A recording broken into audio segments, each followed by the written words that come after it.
Olá, meu amigo, minha amiga.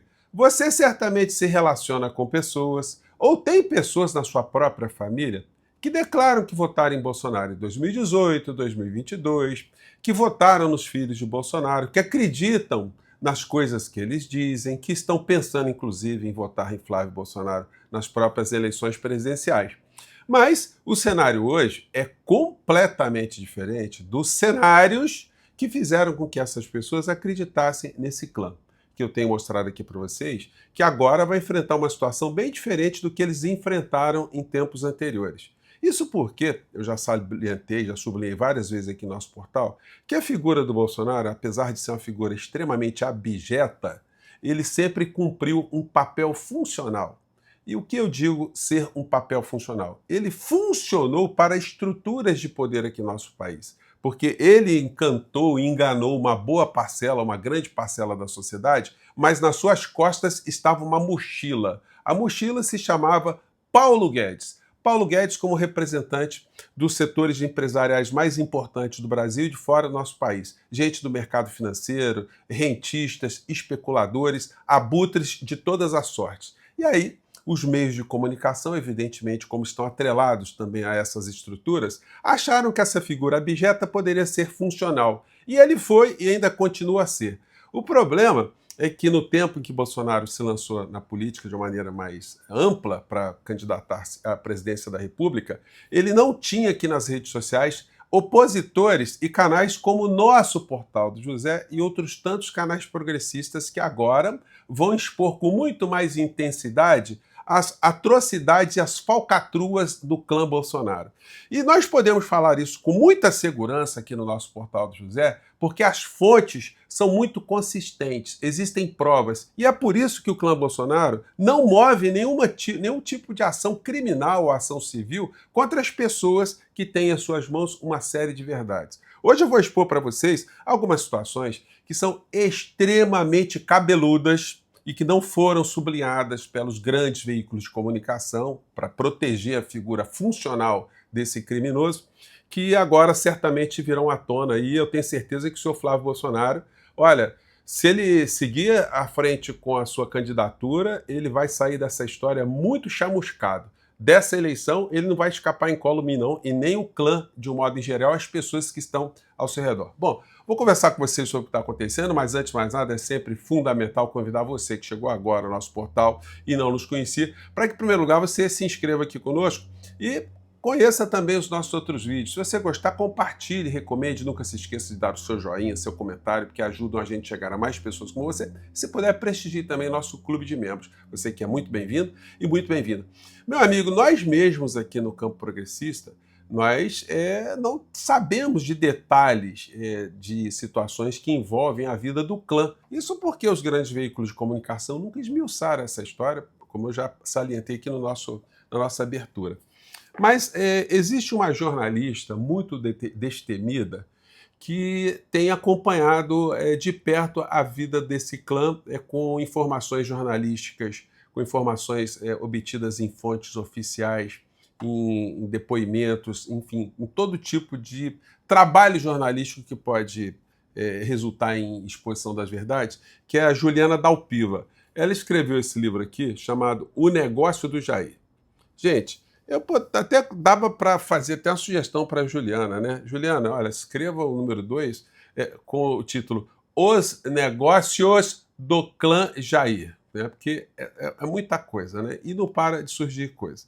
Bom, eu vou mostrar aqui para vocês, então, um trecho aqui de um podcast, que eu já mostrei já um trecho, que está repercutindo bastante, mas antes tem coisas importantes que eu quero comentar aqui com vocês. Muitas pessoas escreveram para cá, dizendo, professor, o Ministério Público Federal já varreu para baixo do tapete os crimes da pandemia. Não é assim, gente, olha só, porque está circulando esse tipo de notícia aqui. MPF, Ministério Público Federal, arquiva pedido para investigação de conduta de Bolsonaro na pandemia.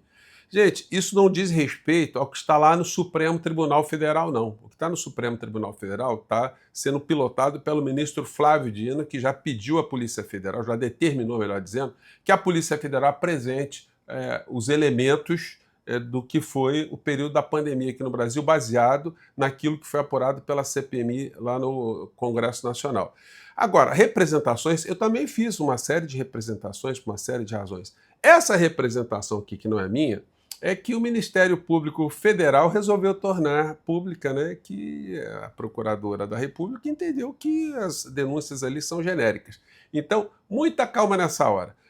Os crimes que o Bolsonaro, seu clã e as criaturas que estão no seu redor cometeram no período da pandemia, esses ainda não foram denunciados não, tá? Isso aí já está para ser tocado agora. E aí a gente começa aqui a entrar no clã. O Flávio Rachadinha, ele está achando que vai engabelar muitas pessoas com esse discurso que ele é um protetor de família, que eles protegem família. Porque até se a gente ler esse livro aqui da Juliana, vocês verão como é que Bolsonaro era um exemplar pai de família. E ele, como filho, ele sabe o que acontecia, né? Vou dar só um briefing aqui para vocês. Durante o período que o Bolsonaro era casado com a senhora Rogéria Bolsonaro, que ela era vereadora no Rio de Janeiro e ele deputado federal em Brasília, a reputação dele com mulheres já não era das melhores. Isso veio se confirmar mais à frente quando ele se relaciona com Ana Cristina Vale.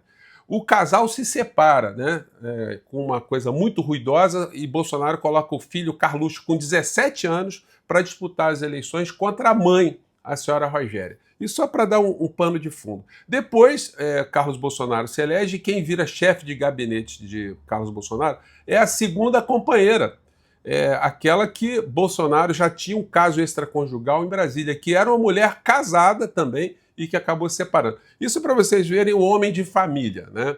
E aí o homem de família, o pai dessas criaturas, deve ter passado essa coisa para os filhos. Não, digam que a família, nós protegemos a família, mas no caso de vocês, pode fazer o que vocês quiserem com o negócio de família, que isso tudo é para inglês ver, é para trouxa acreditar, né? Então ele vem com essa e publica mais uma vez aquele vídeo de Lula, onde Lula critica o discurso do uso da expressão família como uma ferramenta política para enganar pessoas. E aí ele coloca de novo, a esquerda e a direita defendem coisas diferentes. De que lado você está? Quem defende e quem ataca a família? Senhor Flávio Bolsonaro, quem destruiu a sua família? Foi o Lula? Foi o PT? Foi a ideologia de gênero? Foi banheiro químico? O que foi? Foi a NASA? Foram forças extraterrestres? Foi o ET de Varginha? Quem é que destruiu o segundo casamento do seu pai? Por que vocês não aparecem publicamente em família? Você nunca aparece com a sua filha, não, com a sua irmã caçula, do terceiro casamento do seu pai. Por que vocês nunca têm uma cerimônia juntos? Que família vocês dizem que defendem? Então são muito hipócritas, né? Mas aí a gente vê essas pessoas de família, o Vorcaro, por exemplo, que doou dinheiro para a campanha do pai de família, do exemplo de família do clã Bolsonaro, 5 milhões para a campanha de Bolsonaro e 3 milhões para a campanha de Tarcísio. Ele era uma figura que promovia orgias, né? E as orgias que vieram à tona agora, como eram as festas de Daniel Vorcaro que viraram alvo de pedido de investigação. Ele contratava uma casa na Bahia e ele fez reuniões aí que, olha, vai dar o que falar, sabe por quê? Porque as festas que ele fez, essas festas bem cabeludas, com contratação de mulheres que prestavam serviços de todas as naturezas, se é que você me entende, foram festas que foram realizadas durante o governo Bolsonaro. Então, vai ter coisa aí que vai surgir no meio dessa história, coisa muito cabeluda no pior sentido, né? E aí o seguinte, aí as pessoas de família já começam a dizer que não conhecem o Vorcaro. O Vorcaro que vivia socado do lado aí do senhor André Valadão, faz com que ele venha a público e dizer, olha, não é bem assim não, né? Vamos ver o que ele disse aqui. Gente, tem duas formas de falar sobre envolvimento. Existe uma acusação infundada, principalmente movimentada pela esquerda, a respeito de mim, a respeito da igreja, falta de respeito com a igreja, gente, muito séria.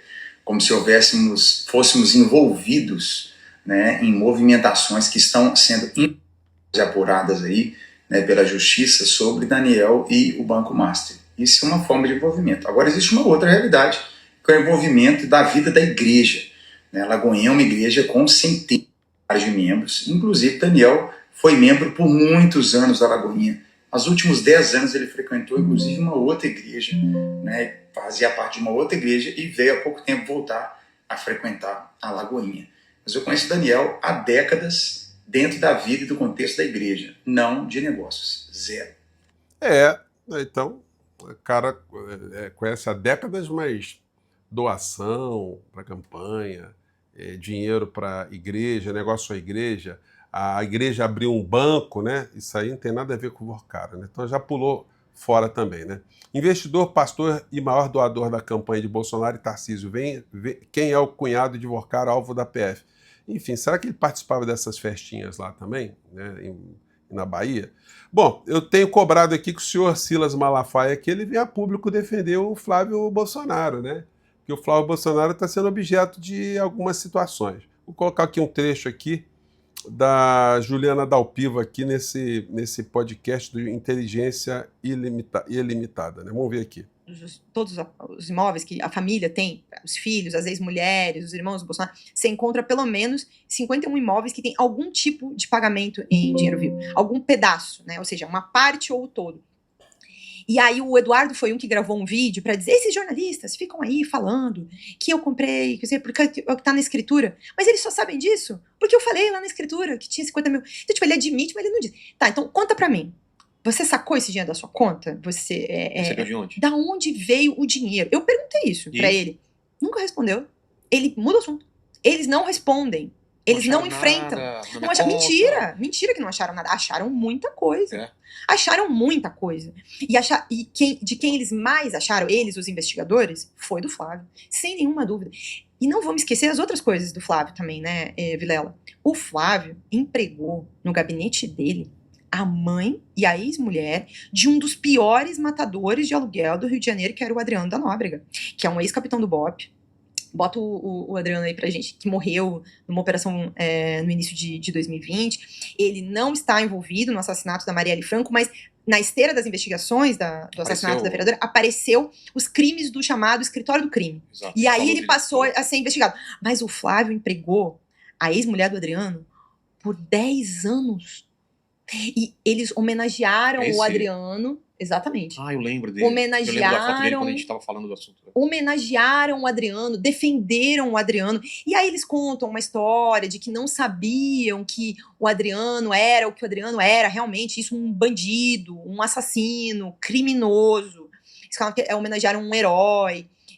Mentira.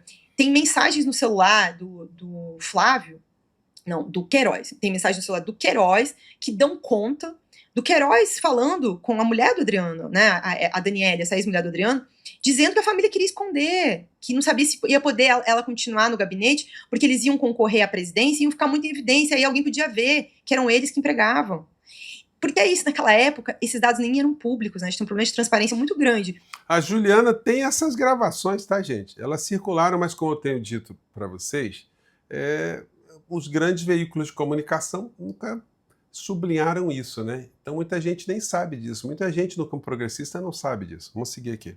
Então, durante muitos e muitos e muitos anos, não se podia sequer saber quem eram os funcionários de gabinete deles, na Assembleia Legislativa e na Câmara de Vereadores. Isso começa a vir à tona quando eu começo a fazer essas investigações sobre os funcionários de gabinete. E aí, no meio das investigações da questão do Flávio e do crime organizado, aparecem essas mensagens do Queiroz com a Daniele, que dão conta, por que eles queriam esconder que eles empregavam se eles não sabiam que o Adriano era um assassino?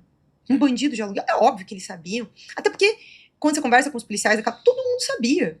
Inclusive, quem tinha que investigar o Adriano não investigava. O Adriano pagava a antiga divisão de homicídios e vários policiais para ficar livre para cometer seus crimes. E ele era contratado também por altos figurões para matar pessoas. Esse era um dos grandes negócios. Ele era bicheiro e matador de aluguel. Contratavam ele para não quero que fulano mais esteja no meu caminho. Mata ele aí para mim. É basicamente assim. Então, Agora, vocês acreditam que o Flávio vai topar ser entrevistado num local que esteja a Juliana Dalpiva, com todas as provas que ela tem em mãos? Será que ele vai ter algum tipo de incontinência, se é que você me entende, porque uma vez no debate ele ficou numa situação muito complicada, né? Gente, eu vou colocar mais trechos aqui que eu estou selecionando desse papo com Juliana Dalpiva e a gente vai fazer uma live com ela com certeza aqui no nosso portal, tá legal? Vou ficando por aqui. Compartilha esse vídeo para aquele seu amigo bolsonarista e diga, olha, por que essa mulher aqui não é processada se ela está contando mentira, né? Um grande abraço, mais tarde a gente volta. Tchau!